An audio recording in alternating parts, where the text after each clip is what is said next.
The two greatest threats facing humanity, according to the United Nations, are climate change and emerging infectious disease, particularly pandemic influenza. The current focus of pandemic discussions and debate understandably centers on what we in the public health community refer to as secondary prevention, mediating the impact of the next pandemic. An intervention analogous to mammography. Right? Mammograms don't prevent cancer, but if caught early enough, for example, we may be able to decrease morbidity and mortality, and the same with pandemic planning. But what of primary prevention, the possibility of preventing the emergence of pandemic viruses in the first place?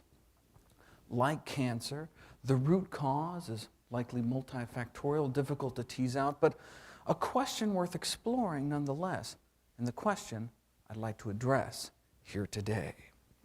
Let's go back a few years. 1981. Here in the United States, Ronald Reagan takes the oath. MTV starts broadcasting Indiana Jones and Pac-Man Mania. It's all the rage. In June, the CDC released a tiny bulletin. 5 men in Los Angeles, it seems, were dying with a strange cluster of symptoms. From humble beginnings, AIDS has since killed 25 million people. Now, the spread, certainly, of the AIDS virus has been facilitated by promiscuity, blood banking, IV drug use, but where did this virus come from in the first place? And of course, AIDS is not our only new disease. There's SARS, Ebola, mad cow, bird flu, but from where do emerging diseases emerge? Well, let's go back a bit further, much further. Human beings have been on this earth for millions of years, yet throughout most of human evolution, there were no epidemic diseases. No one ever got the measles because measles didn't exist. No one got smallpox, no one got the flu, not even the common cold, until about here, 10,000 years ago. Medical anthropologists have identified 3 major periods of disease since the beginning of human evolution, and the first started just 10,000 years ago with the domestication of animals. When we brought animals into the barnyard, they brought their diseases with them. When we domesticated cows and sheep, for example, we also domesticated their rinderpest virus, which turned into human measles, now thought of as a relatively benign disease. Over the last 150 years, measles has killed 200 million people. And in a sense, all those deaths can ultimately be traced back just a few hundred generations to the taming of the first cattle.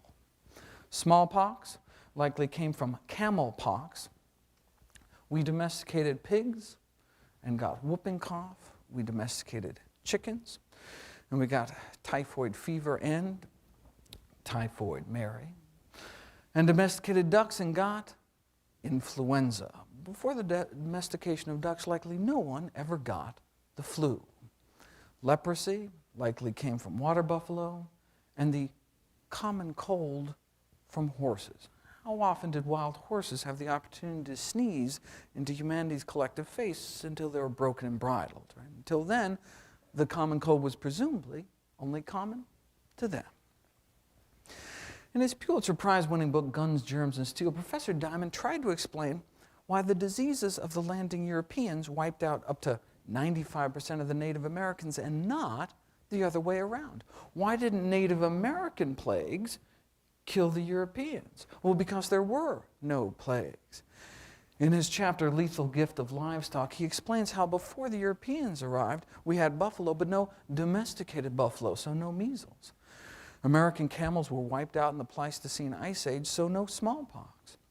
No pigs, so no pertussis, no chickens, so no typhoid. So while people were dying by the millions of killer scourges in Europe and Asia, none were dying with diseases in the so-called New World because there weren't essentially farm animals to domesticate. There wasn't this spillover of animal disease.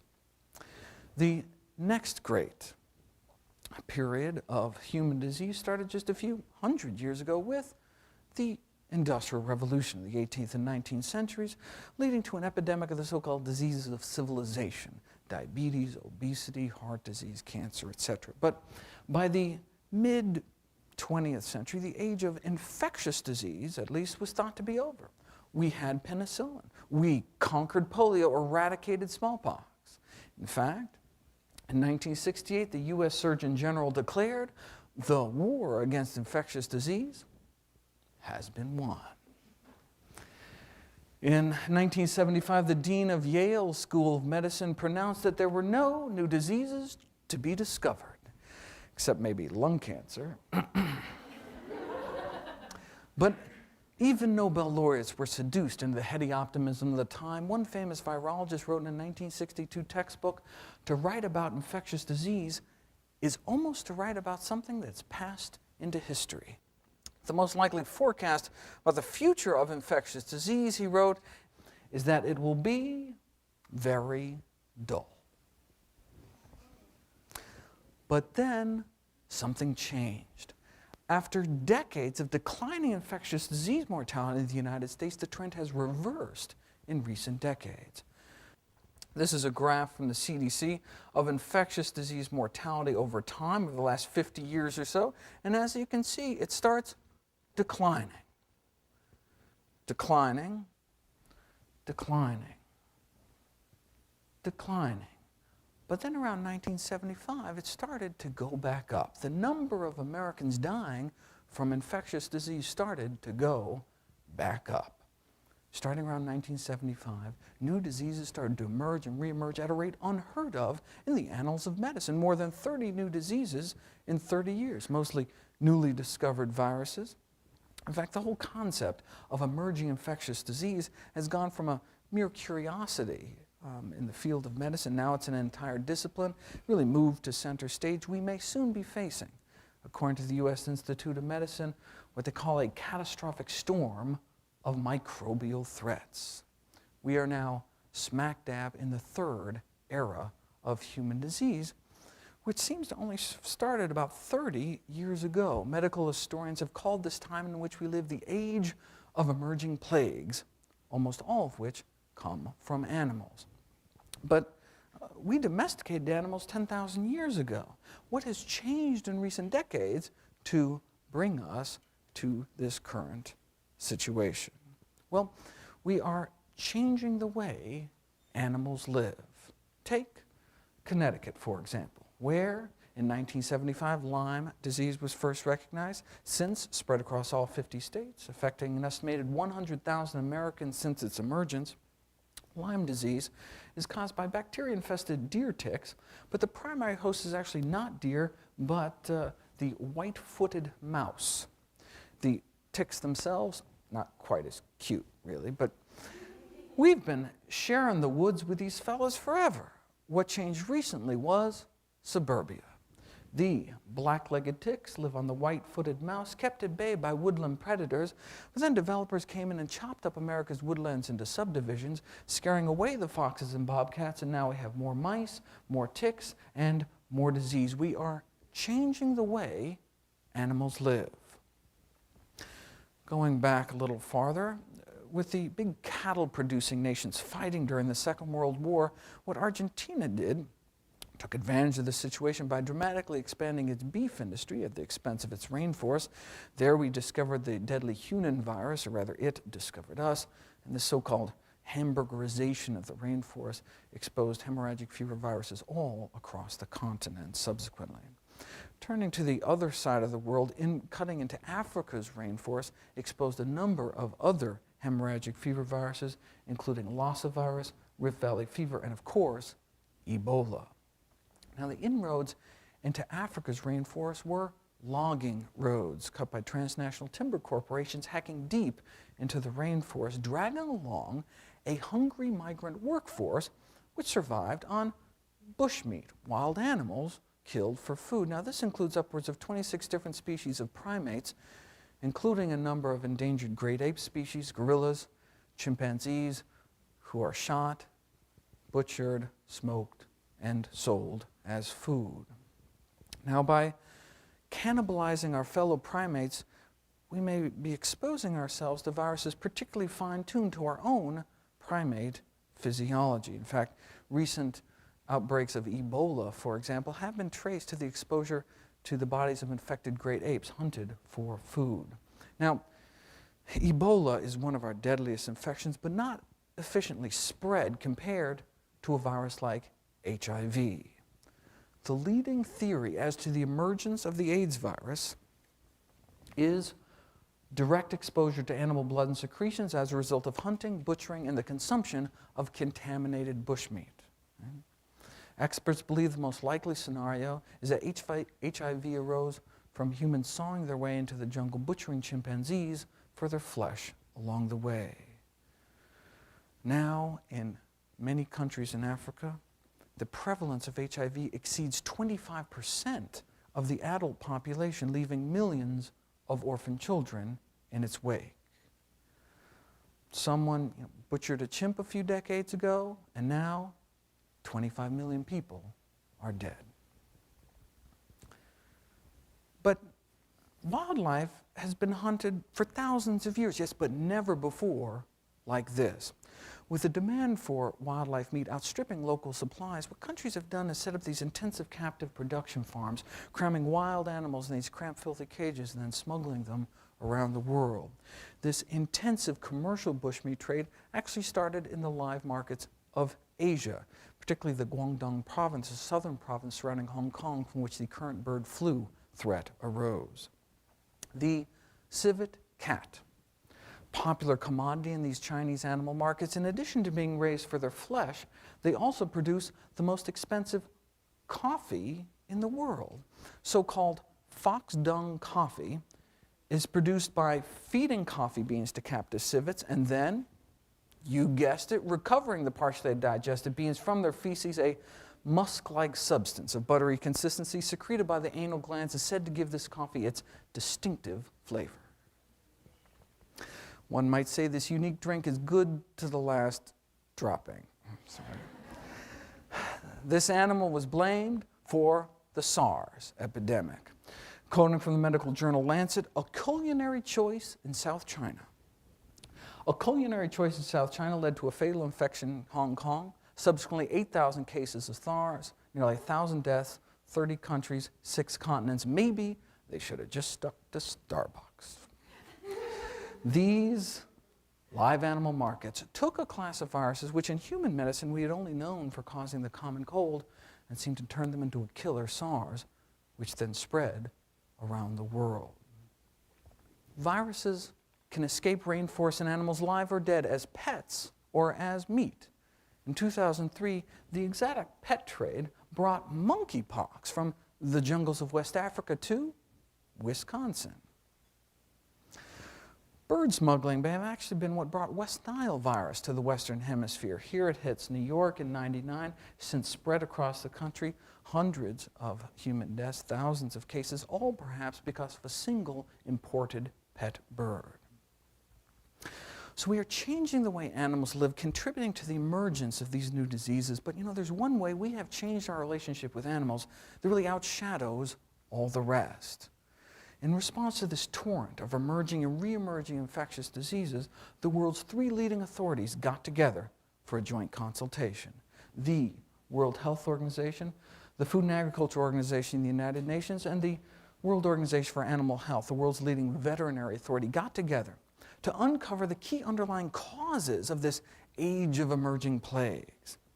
They came up with four main themes of risk factors for the emergence and spread of these new diseases. Yes, they talked about the exotic pet trade, they talked about bushmeat, but number 1 on their list was this increasing demand for animal protein the world over. Yes, we domesticated animals 10,000 years ago, but never before like this, especially pigs and poultry. Chickens used to peck around the barnyard, but now chickens raised for meat are typically warehoused in sheds containing tens of thousands of birds. About half of the egg-laying hens on this planet are now confined in what are called battery cages. These small barren wire enclosures extending down long rows and windowless sheds can be up to 1 million birds on a single farm. About half of the pigs on the planet are now, again, crowded into these intensive confinement operations. You know, old McDonald's farm has since been replaced by the new McDonald's farm. These intensive systems represent the most profound alteration of the human-animal relationship in 10,000 years. And no surprise, they are breeding grounds for disease. A few snapshots. China, 2005, the largest pork-producing nation, suffers an unprecedented outbreak of an emerging pig pathogen, strep suis, causing meningitis and deafness in people handling infected pork products. Hundreds of people infected, the deadliest strain on record. Why? Well, according to the World Health Organization, indeed, it seems to be these intensive confinement conditions. The USDA elaborates, all strep suis starts out harmless as natural gut flora, but then the immunosuppressive effect of stress due to overcrowding, inadequate ventilation causes the bug to go invasive, causing infections of the brain, blood, lungs, heart, and death. Starts out harmless, turns deadly. That's what these kind of conditions seem to be able to do. This is not, arguably, how animals were meant to live. Pig factories in Malaysia birthed the Nipah virus, one of the deadliest of human infections, a contagious respiratory ailment killing 40% of those it infects, causing relapsing brain infections, propelling it onto the official U.S. list of bioterrorism agents. And again, according to one of the leaders of the field, it seems to be the way in which we now raise these animals. So the three eras of human disease can be characterized, perhaps, as first the diseases of domestication, then the diseases of industrialization, and finally of land use and agricultural intensification. We took natural herbivores like cows and sheep, turned them into carnivores and cannibals by feeding them slaughterhouse waste, blood, and manure, and then we took downed animals, too sick to even walk, fed them to people, and now we have mad cow disease. We feed antibiotics to farm animals by the truckload. This is the total amount of antimicrobials used for all of human medicine every year. Now contrast that with the amount we feed to farm animals just to promote growth or prevent disease in such a stressful, unhygienic environment. Millions of pounds a year. And now we have these multi-drug resistant bacteria, and we as physicians are running out of good antibiotic options. Scientists at NYU traced the path of some of these superbugs, quote unquote, starting, for example, with the mass feeding of the Cipro class of antibiotics to chickens, and then there's a fecal contamination of the carcass at slaughter. We buy chicken at the supermarket polluted with fecal material, leading to longer and more severe human infections. The CDC recently really cinched it. They spent $1 million over a 3-year period doing rectal swabs of newly admitted hospital patients. This is what they found. Essentially, they found zero growth of these antibiotic-resistant bacteria within the bodies of those that had zero contact with fresher frozen poultry. But at least these so-called superbugs aren't effectively transmitted from one person to the other. With the seeming propensity of industrial animal agriculture to churn out these novel, lethal human pathogens, what if these animal factories gave rise to a virus capable of a global pandemic of disease? Let me put these new animal disease threats in perspective. SARS infected thousands of human beings, killed hundreds. Nipah infected hundreds, killed scores. Strep suis infected scores, killed dozens. Now, AIDS has infected millions, but there's only one virus on the planet that can rapidly infect billions, and that's influenza. Influenza, the so-called last great plague of humankind, is the only known pathogen capable of truly global catastrophe these days. Unlike many other important diseases like malaria, which are largely confined at the equator, or a virus like HIV, which is only fluid-borne, the influenza virus is considered the only pathogen capable of literally infecting half of humanity within a matter of months. Now, in the 4,500 years that we as a species have had influenza, since the first domestication of birds, influenza has always been one of our most contagious known diseases. But only since the emergence of this highly pathogenic, highly disease-causing strain H5N1 has the influenza virus also emerged as one of our deadliest. H5N1, spreading out of Asia 2004, 2005, 2006, and continuing to this day, has only killed about a few hundred people. Not to minimize, each death is a terrible tragedy. But in a world in which millions of people continue to die of diseases like AIDS, tuberculosis, why is there so much concern about the so-called bird flu? Because it's happened before. Because the last time a bird flu virus adapted to human beings, it triggered the worst plague in human history, the influenza pandemic of 1918. Modern flu strains tend to spare young, healthy adults, but the 1918 virus killed people in the prime of life. In 1918, a quarter of all Americans fell ill. This is a chart of percent of population dying. Humanity's greatest mass murderer eluded scientists for nearly a century before a mass grave in Alaska was unearthed. Victims of the pandemic frozen in the permafrost for 80 years. Traces of virus in her lungs allowed scientists to piece together letter by letter the genetic code of the 1918 virus, solving perhaps the greatest medical detective story of all time. Humanity's greatest killer was bird flu. First civilian casualty in the U.S. was September 11th, ironically, 1918. And then, in a single month, this was week 1, week 2, week 3, week 4. And this is 1918. We're talking steam locomotive here. Scientists at the Imperial College of London ran a simulation to see how a pandemic might spread today in the UK. Scientists at Los Alamos ran a simulation through their supercomputers to see how a pandemic might spread in the day of commercial airline travel. Here it hits LA in this simulation, and in a few weeks, the entire country is blanketed. In 1918, between 50 and 100 million people lost their lives. A similar virus today could kill many, many more. What started out for millions as muscle aches and a fever ended days or even hours later, with many people bleeding from their eyes, from their nostrils, from their ears, into their lungs.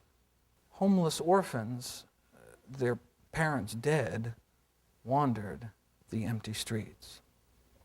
One agonized official in the stricken East sent an urgent warning west, quote, "Hunt up your woodworkers and set them making coffins, then take your street laborers and set them to digging graves." This is a clipping from the New York Times at the time. Victims of plague everywhere, great pyres of bodies consumed by the flames. Many victims strangled in their own bloody fluids. Their corpses, tinged blue from suffocation, were said to have been stacked like cordwood outside of morgues as cities ran out of coffins. So they dug mass graves. That bird flu originating virus killed more people in 25 weeks than AIDS has killed in 25 years. No war, no plague, no famine has ever killed so many people in so short a time as the 1918 pandemic. Yet, in 1918, the mortality rate of this disease was less than 5%. This estimate here, potentially tens of millions of people dead in the next pandemic, is based on that same 2 to 3% mortality rate, what the CDC is now calling a Category 5 pandemic. Around 2% mortality, around 2 million Americans dying, so that's 2%. Currently, H5N1 is officially killing over half of its human victims. Don't even seem to get a coin toss as to whether or not one lives through this disease. Dr. Robert Webster, the world's leading authority on bird flu. If we go back to 1918, 2.5% of people died. How many people are dying with bird flu? 50%. We've never seen such an event since the time of the plagues. Up to 60 million Americans come down with the flu every year. What if it suddenly turned deadly? That's what keeps everyone up at night. The possibility, however slight, that a virus like H5N1 could trigger a human pandemic. That'd be like combining one of the most contagious known diseases, influenza, with one of the deadliest, like crossing a disease like Ebola with the common cold. Where did this virus come from? Well, the current dialogue surrounding avian influenza speaks of a potential H5N1 pandemic as if it were a natural disaster, a hurricane, earthquake, over which we couldn't possibly have control. The reality, though, is that the next pandemic may be more of an unnatural disaster of our own making. In poultry, bird flu has gone from an exceedingly rare disease to one which now pops up every year. The number of outbreaks of highly pathogenic avian influenza in the first few years of this century have already exceeded the total number of outbreaks recorded for the entire 20th century. You'll note that these are 5-year intervals. Well, in just the first 5 months of 2006, we were already up to here, with outbreaks continuing to this day. If one looks at the number of birds involved, the escalation is even more dramatic. At this scale, not even a blip until the 1980s. Bird flu seems to be undergoing evolution in fast forward. As one leading flu expert told Science, we've gone from a few snowflakes to an avalanche. And the increase in chicken outbreaks has gone hand in hand with increased transmission to humans. A little over 10 years ago, essentially no known people, not a single person known to get sick directly from bird flu. But since H5N1 arose in 1997, 4 other chicken flu viruses have affected people from Hong Kong to New York City. We can add another pink ring for the 4 cases in England and Wales last year. In the Netherlands outbreak, there's evidence from a government investigation of 1,000 people infected, with symptomatic poultry workers passing the virus on to a whopping 59% of household family members. Human-to-human transmission at a rate of seasonal flu. So 10 years ago, or a dozen years ago, essentially no one was getting infected with bird flu, and now there's been over 1,000 cases in continents around the world. Now, in the Netherlands outbreak, 30 million chickens died, but only one person, one of the attending veterinarians, tragically died. So the Netherlands virus was good at spreading, but not at killing. H5N1 is kind of the opposite, right? H5N1 isn't even good at spreading from birds to people. Look, it's been around 10 years, over 10 years. Only a handful of people, a few hundred people have become infected. And currently, certainly not good at spreading from person to person. But the human lethality of this strain is ferocious, over 10 times deadlier than the worst flu virus on record, that which triggered the pandemic of 1918. So what the Netherlands outbreak shows us is that this virus can evolve to go directly human to human. What H5N1 shows us is that this virus can evolve into an efficient human killer. If this trend is allowed to continue, our nightmare may one day be realized. The worst of both worlds, contagious and deadly. So to slow down or stop this rapid recent emergence of highly pathogenic flu viruses, one must first ask, well, what triggered this avalanche in the first place? What has changed in recent decades to bring this all upon us? The emergence of H5N1 has been blamed on free-ranging flocks, wild birds, but people have been keeping chickens in the backyards for thousands of years, and birds have been migrating for millions. Right? Bird flu's been around forever. What turned bird flu into a killer? Well, the senior correspondent, NewsHour with Jim Lehrer, posed that question to Dr. Webster, the so-called godfather of flu research. Was there something qualitatively different about this last decade made it possible for this disease to do something it's never done before, some kind of change in conditions that suddenly lit a match to the tinder? Webster replied. He said, farming practices have changed. He talks about growing up on a farm. But now, we put millions of chickens into a chicken factory, next door to a pig factory. And this virus has the opportunity to get in one of these chicken factories and make billions and billions of these mutations continuously. And so what we've changed is the way we raise animals and our interaction with those animals. Then he talks about how the virus is escaping from the factories, infecting wild birds. He says that's what's changed. We've changed the way we raise animals. Right? But we're changing the way we raise animals by the billions. The number of chickens we slaughter every day, spread wing to wing, would wrap more than twice around the world's equator.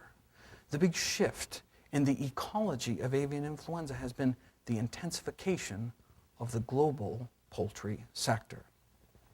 The developing world meat and egg consumption has exploded, leading to these industrial-scale commercial chicken facilities, arguably the perfect storm environment for the emergence and spread of these so-called super strains of influenza. In the early 1980s, nearly all the chickens in China were raised in tiny backyard outdoor flocks. But now there are 63,000 CAFOs in China, concentrated animal feeding operations, with a few of these so-called factory farms confining 10 million birds on a single farm. The World Health Organization blames the emergence of H5N1, SARS, Nipah virus, all these new deadly emerging Asian viruses, in part on what they call the overconsumption of animal products and this intensive animal agriculture. The Food and Agriculture Organization of the United Nations starts out, there seems to be an acceleration of human influenza problems in recent years. This is what they mean. This is from the World Health Organization. These are all the new influenza viruses infecting human beings over the last century or so. Now turn your attention to just 1995 on. Seems to be kind of snowflakes to an avalanche in people too. But why? Well, according to the world's leading agriculture authority, this is expected to largely relate to the intensification of poultry production and possibly pig production as well. They elaborate in an internal FAO document, chicken-to-chicken spread, particularly where assisted by this intensive husbandry conditions, causes the virus to shift, adapt to a more severe, highly pathogenic type of infection. Intensive production favors the rapid spread of the viruses and the so-called hotting up of the virus from low pathogenicity to highly pathogenic types. Factory farms, it seems, can be thought of as the incubators for the emergence of highly disease-causing strains of this virus. In this diagram here, they actually trace the path of a human pandemic, starting with increased demand for poultry products and ending up with a virus capable of human-to-human transmission. The United Nations, in fact, has called on all governments to fight the role of what they call factory farming. Quoting from a UN press release, governments, local authorities, international agencies need to take a greatly increased role in combating the role of factory farming, which, combined with these live bird markets, provide ideal conditions for the virus to spread and mutate into a more dangerous form. Let me show you how it works. All bird flu viruses start out harmless. To both birds and people, very important to understand, they start out harmless. Avian influenza has existed for millions of years as an harmless intestinal virus of aquatic birds like ducks, waterborne virus. They say, well, how does a duck's intestinal bug end up in a human cough? Well, in people, the virus must make us sick in order to spread, must make us cough in order to shoot virus from one person to the next. But in the virus's natural reservoir, aquatic birds like ducks, the virus doesn't need to make the duck sick in order to spread. In fact, it's in the virus's evolutionary best interest not to make the duck sick, as dead ducks don't fly very far. So the virus silently multiplies in the intestinal lining of the duck, is secreted out into the pond water, is swallowed up by another duck, and the cycle continues as it has for millions of years, and no one gets hurt. But If an infected duck is dragged to a live bird market, for example, crammed in cages high enough to splatter virus-infected feces on land-based birds, terrestrial birds like chickens, well, then the virus has a problem. If the virus finds itself in the gut of a chicken, it no longer has the luxury of easy waterborne spread. Chickens aren't paddling around in the pond. So the virus must mutate or die. Unfortunately for us, mutating is what influenza viruses seem to do best. So in its natural reservoir, it's been described as being in total evolutionary stasis, harmless. But when thrown to a new host, like land-based birds, it quickly starts mutating, acquiring mutations to adapt to its new host. In the open air, it must resist dehydration, for example, and it may have to spread to different organs to find a new way to travel. The intestines ain't going to work anymore, and it may find the lungs and become an airborne pathogen, which is bad news for terrestrial mammals such as ourselves. Goes into chickens as an aquatic virus, but may come out as the flu. In its new host, the more virulent, the more violent this virus becomes, the quicker it may be able to overwhelm the immune system of its new host. But if the virus becomes too deadly, though, it may not spread as far. In an outdoor setting, at least, if the virus kills its host too quickly, the animal may be dead before it's a chance to spread to too many others. So in nature, there's kind of a natural limit on how virulent these viruses can get, or at least there was until now. Enter intensive poultry production. When the next beak is just inches away, there may be no limit how nasty these viruses can get. Evolutionary biologists believe that this is the key to the emergence of hypervirulent, predator-type viruses like H5N1, disease transmission from immobilized hosts. See, when you have a situation where the healthy cannot escape the disease, where the virus can knock you flat and still transmit just because you're so crowded, then there may be no stopping rapidly mutating viruses from becoming truly ferocious. And this may explain the virus of 1918, rising out of the trenches of World War I.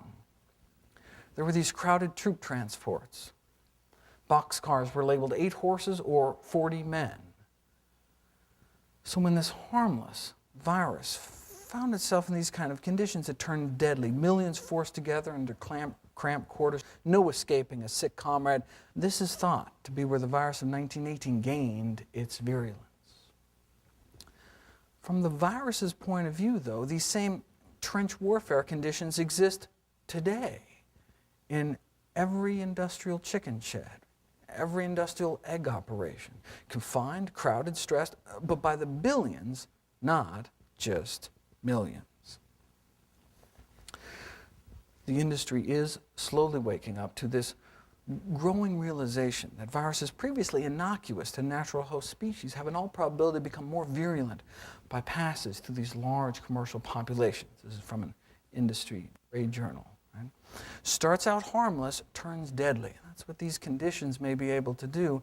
This is not, arguably, how animals were meant to live. So, how does the poultry industry feel about the possibility that its own animal factories may produce a virus capable of killing millions of people around the world? Well, the executive editor of Poultry Magazine wrote an editorial on just that topic. She wrote, "The prospect of a virulent flu to which we have absolutely no resistance is frightening. However, to me, the threat is much greater to the poultry industry. I'm not as worried about the U.S. human population dying from bird flu as I am that there will be no chicken to eat." This is how the Department of Interior puts it. Domesticated poultry as the necessary stepping stone to create a pandemic strain of influenza. Now, we used to think pigs were an important link in this chain, so this, probably not a good idea. H5N1 found a way, it seems, not only to kill people directly, but seems to have gone full circle, reinfecting its natural host, migratory aquatic species, who could potentially fly this factory farm virus to continents around the world. Now, unfortunately for us, through some quirk of evolution, the respiratory tract of a chicken seems to bear striking resemblance to our own primate respiratory tract on a molecular level, on a virus receptor level. So as the virus gets better at infecting and killing chickens, the virus may be getting better at infecting and killing us. Virologist Earl Brown, specialist in the evolution of influenza viruses, you have to say, Dr. Brown concluded, again, this high-intensity chicken rearing, really the perfect environment for the evolution for generating virulent avian flu virus. Now, in contrast, there has never been a single recorded emergence of a highly pathogenic flu virus ever from an outdoor chicken flock. Never once has a dangerous, deadly virus ever arisen that we know of in chickens kept outside. You can breed a deadly virus here. It can escape, infect backyard birds, free-ranging flocks, even wild birds. But that transition from harmless to deadly always seems to happen in these kind of conditions because of the overcrowding. Remember, transmission from immobilized hosts, because of the sheer numbers, because of the inadequate ventilation. The dankness helps keep the virus alive. Because of the stress crippling their immune systems, because of the filth. The virus is in the feces that they're lying in, which are decomposing, releasing ammonia, burning their respiratory tracts, predisposing them to respiratory infection in the first place, and because there may be no sunlight. The UV rays in sunlight are actually quite effective in destroying the influenza virus. 30 minutes of direct sunlight completely inactivates H5N1, but it can last for days in the shade and weeks in moist manure. So you put all these factors together, and what you have is this kind of perfect storm environment for the emergence and spread of new superstrains of influenza. But what about biosecurity? Don't we want all the birds confined indoors, away from waterfowl? I mean, does it matter if these kind of conditions can turn a harmless virus into a deadly virus if the harmless virus can't get inside in the first place? Well, an FAO research report addressed this very question. They, in their evidence-based analysis, they looked at the best data set available, a massive survey of flocks in Thailand in which over 1 million birds were tested for H5N1 in factory farms and backyard flocks. And what they expected to find was that backyard flocks would be at higher risk for infection because they're just out there in the open. But what they found was exactly the opposite. They found that backyard flocks are at significantly lower risk of infection compared to commercial scale operations.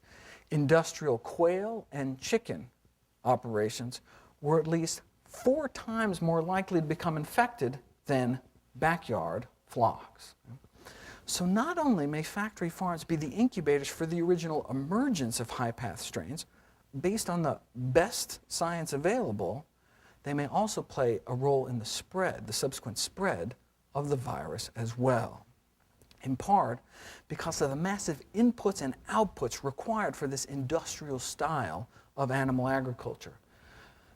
Tons of feed and water go in, tons of waste comes out, tens of thousands of flies buzzing around, and these high-volume ventilation fans blowing dust and waste out into the countryside, potentially contaminating the air, the soil, insects, rodents, transport. Industrial-style production can lead to industrial-style contamination of the environment. Researchers at Johns Hopkins University School of Public Health looked back and realized that their conclusions were actually consistent with other high-path outbreaks, whether in the Netherlands, Canada, Italy, other diseases. Factory farms consistently at higher risk. They concluded that there's no empirical evidence to support this myth that backyard flocks are somehow the crux of the problem. And again, people have been raising birds in their backyards for about 4,000 years before this disease erupted out of control. Another factor is that studies have uncovered widespread disregard for biosecurity, even in developed countries which claim to have the best biosecurity in the world. According to North Carolina University Poultry Health Management, high biosecurity is still wishful thinking in many areas of intensive poultry production. A bird flu outbreak in Virginia in 2002 led to the deaths of 4 million birds, found its way inside 200 factory farms, highlighting just how wishful the thinking is that industrial poultry populations are somehow completely protected against this kind of infection. Based on the rapid spread of avian influenza in Virginia recently, this decade, USDA poultry virologists conclude the obvious, that biosecurity on many farms is simply inadequate. Investigators from the University of Maryland surveyed chicken facilities throughout the Delaware, Maryland, Virginia Peninsula, perhaps the most concentrated density of chickens in the world, and concluded that U.S. chicken flocks constantly at risk for infection triggered by these poor biosecurity practices. But even if the industry had perfect compliance with these guidelines, even if everyone going in and out stepped in antiseptic foot baths, scrubbed their boots, washed their hands, even with perfect compliance, it likely would not be enough. We now know that H5N1 can be carried by flies. Right? You cannot keep flies out of a poultry shed. See, H5N1 is a biosafety level 3+ pathogen. That means in a laboratory setting, this virus must only be handled in unique high containment buildings, specially engineered with airlocks, double door access, shower in, shower out, all floors, walls, ceilings sealed, waterproofed, all electric outlets, phone cords cocked, collared, sealed to prevent any air leaks. All surfaces decontaminated daily, all solid waste incinerated. That's how you're supposed to handle this virus. That's biosecurity. In contrast to this, the global industrial poultry industry seems to be breeding viruses like H5N1 at essentially biosafety level 0. So the poultry industry may not only be playing with fire with no way to put it out, they may be fanning the flames, and firewalls to contain this virus do not yet exist. Unfortunately, leading USDA poultry virologist told an international gathering of bird flu scientists, unfortunately, this level of biosecurity just doesn't exist in the United States, and doubts really it exists anywhere in the world. And according to emeritus poultry professor, author of Handbook on Livestock Diseases, standards of biosecurity may actually be in decline in an attempt for the industry to cut costs. Now, biosecurity measures as they are currently practiced are certainly better than nothing, but may not be something we want to stake the lives of millions of people upon for the sake of cheaper chicken. A pandemic caused by H5N1 or some comparable future bird flu virus has the capacity to trigger one of the greatest catastrophes of all time.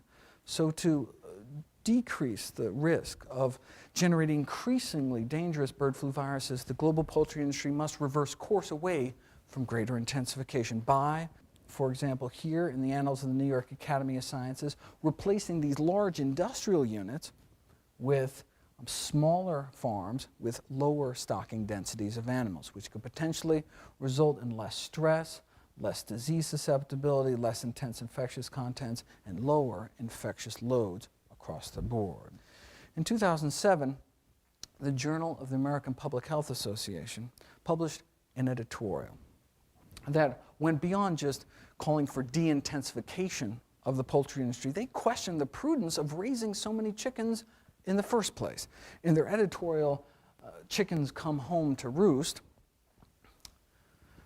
it is curious that changing the way humans treat animals, most basically ceasing to eat them, or at the very least radically limiting the quantity of them that is eaten, is largely off the radar as a significant preventive measure.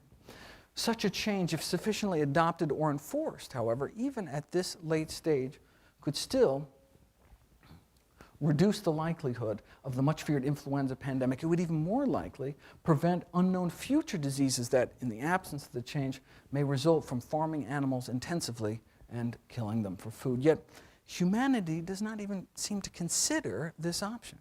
We don't tend to shore up the levees until after the disaster. Hopefully, it won't take a pandemic before we take these recommendations into account. The editorial concludes those who consume animals not only harm those animals and endanger themselves, but they also threaten the well-being of future generations on this planet. To switch avian images, it is time for humans to remove their heads from the sand and recognize the risk to themselves that can arise from their maltreatment of other species. How we treat animals can have global public health implications. It's not surprising then that the American Public Health Association, the largest association of public health professionals in the world, has called for a moratorium on factory farms, urging all federal, state, and local authorities to impose a ban on the building of new intensive livestock operations to protect the health of the local communities in terms of air, water, land contamination, pollution. The prudence of this measure certainly grows with our increasing understanding of the role that these operations play in emerging infectious disease. I'm often asked how the industry responds to this kind of sentiment from the scientific community. Well, last summer, the United Nations released yet another report on the global health risks of intensive animal agriculture. Let me show you how U.S. agribusiness responded to this report. Feedstuffs is America's leading agribusiness publication, and an editorial responded this way to the FAO research report. FAO claims to use scientists to generate its reports, but I wonder if those scientists don't resemble a bearded guy living in a cave in Pakistan who wants the U.S. on its knees. All too typical of the kind of you're with us or against us industry attitude, unfortunately. Now, this is an extreme example. There are those within industry who can take a step back and look at the longer-term view. Avian health expert and longtime industry insider Ken Rudd wrote a really candid article in Poultry Digest called Poultry Reality Check Needed.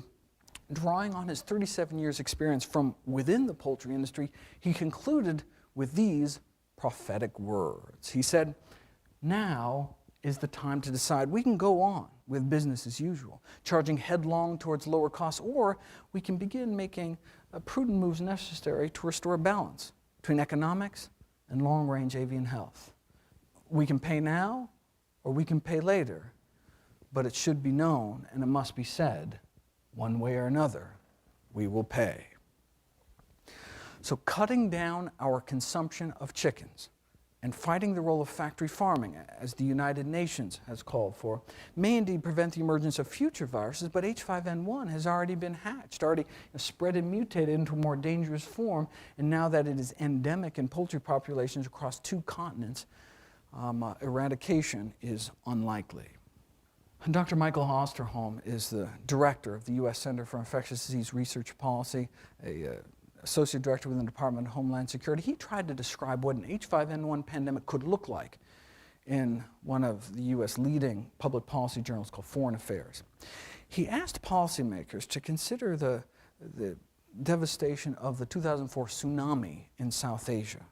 He said, "Duplicate the tsunami in every major urban center and rural community around the planet simultaneously, add in the paralyzing fear and panic of contagion, and we begin to get some sense of the potential of pandemic influenza." That's what he thinks it could be like, a tsunami in every city, every town, everywhere, people drowning in their own bodily fluids. Or we could imagine Katrina. Imagine every city, New Orleans, around the world at the same time. All perhaps because people insisted on eating cheaper chicken. The next pandemic may be more of an unnatural disaster of our own making. A pandemic of even moderate impact may result in the single biggest human disaster ever, far greater than AIDS, 9/11, all the wars of the 20th century, and the tsunami combined. Has the potential to redirect world history as the Black Death redirected European history in the 14th century. Hopefully, the direction world history will take is away from raising birds by the billions under intensive confinement, so as to potentially lower our risk of us ever being in this precarious place ever again. My intention today was just to focus on primary prevention, getting to the root cause. But with the unprecedented spread of this truly unprecedented virus, it is important that everyone be prepared for the next influenza pandemic. So let me just throw out some resources. The CDC has set up an excellent pandemic preparedness website, pandemicflu.gov. If you click across here, you will find pandemic preparedness checklists for businesses, schools, communities, faith-based groups, all the way down to individual and family preparation, which really focuses on getting everyone right now to stockpile weeks of essential supplies to shelter in place during a pandemic, isolating ourselves and our families in our homes until the danger passes. The U.S. Department of Homeland Security is now using as a key planning assumption that the U.S. population may be directed to remain in their homes under self-quarantine for up to 90 days per wave of the pandemic to support social distancing. Kind of like a snow emergency where you're just told to stay inside, don't go out unless it's an emergency. But instead of lasting a day or two, lasts weeks or even months. Everyone ready to stay in their homes for 3 months? If we have to go out to the corner store during a pandemic to buy toilet paper or something, we may be bringing back to our family more than just groceries. This is an important topic. I wrote I have 6 chapters on preparing for and surviving the next pandemic in my book on the subject. All the proceeds I receive from the sale of the book go to charity to address the problem, and the entire contents of the book is now available free, full text online at birdflubook.org. The goal is to be prepared, not scared. This presentation, by design, given the time constraints, is an oversimplification of a serious public health issue. So I encourage people to go to the website, learn more about the topic. All the citations are hyperlink clickable, all 3,168 of them. This is a lay publication. For those interested in the technical science, the underlying evolutionary biological theory, allow me to refer you to an invited review that I wrote for the last issue of Critical Reviews in Microbiology. Anyone interested in a reprint copy, be happy to send you one. If you just email me at mgreger@humanesociety.org. Let me end with a quote from the World Health Organization. The bottom line. The bottom line is that humans have to think about how they treat their animals, how they farm them, how they market them. Basically, the whole relationship between the animal kingdom and the human kingdom is coming under stress. In this age of emerging plagues, we now have billions of feathered and curly-tailed test tubes for viruses to incubate and mutate within, billions more spins at pandemic roulette. Along with human culpability, though, comes hope. If changes in human behavior can cause new plagues, well then changes in human behavior may prevent them in the future. Thank you.